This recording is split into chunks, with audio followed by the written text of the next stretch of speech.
Manque de calcium, que faire? Nous pouvons consommer des compléments de calcium, ainsi que de vitamine D et de phosphore. Cependant, avant de commencer à prendre n'importe quel type de supplément alimentaire, nous devons impérativement consulter notre médecin. Un manque de calcium se produit lorsque le corps n'ingère pas les quantités de calcium indispensables à son bon fonctionnement.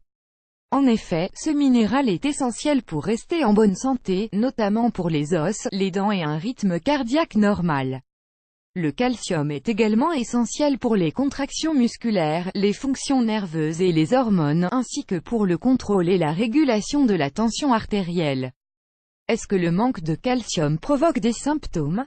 Les symptômes d'un manque de calcium peuvent varier d'une personne à une autre, en fonction de la gravité de la carence ou encore des facteurs et des causes qui ont entraîné ce manque. Parfois, les symptômes apparaissent dès le début d'une carence en calcium, mais cela reste rare, car de manière générale, ils apparaissent lorsque les os se fragilisent et souffrent de fractures. Ainsi, les symptômes sont tellement imperceptibles qu'ils peuvent passer inaperçus pendant des années dans la majorité des cas. Pire encore, lorsque les symptômes se font enfin sentir, la majorité des malades souffrent déjà d'une ostéoporose avancée.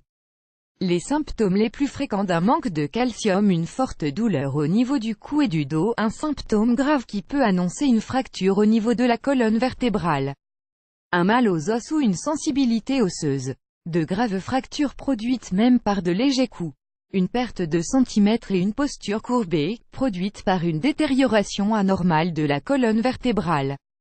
Le traitement contre le manque de calcium: un diagnostic précoce et un apport en calcium régulier permet de réduire le risque de souffrir de graves complications comme l'ostéoporose et l'hypertension. Dans ce cas, les traitements les plus appropriés consistent principalement à apporter du calcium de différentes manières. La première chose à faire lorsque l'on apprend que l'on souffre d'une carence est d'augmenter notre consommation d'aliments riches en calcium, légumes à feuilles, haricots, noix, fruits de mer, jus d'orange, etc. Il est également nécessaire de changer certains médicaments qui peuvent être associés à une perte progressive de calcium, comme c'est le cas des diurétiques. Consultez votre médecin traitant avant d'effectuer ce type de modification. Ne le faites jamais de votre propre chef. Planifiez une série d'exercices doux, sans vous épuiser. Consommez des compléments en calcium, tout en incluant de la vitamine D et du phosphore. N'oubliez pas de consulter votre médecin traitant avant de consommer tout complément, car l'automédication peut entraîner de graves complications.